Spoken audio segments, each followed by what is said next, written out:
Australian Grand Prix, which was set to be the season opener for the 2021 season, will be postponed. It hasn't been postponed yet. I don't expect an official announcement today or in the next few days, but one insider has told me that it is impossible that it can take place under the current COVID restrictions in force in Australia.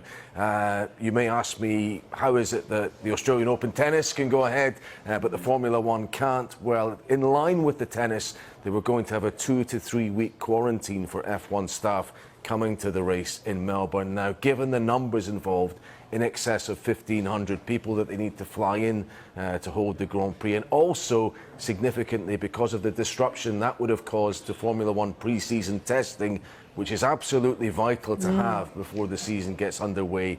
That kind of situation is unworkable. Now, the race hasn't been cancelled. The hope is that it will slot in at some point later in the season, probably towards the end of the season. But what we're looking at now is that the Bahrain Grand Prix, which was the third and second race from the end of last season, will start the year in 2021 on the 28th of March.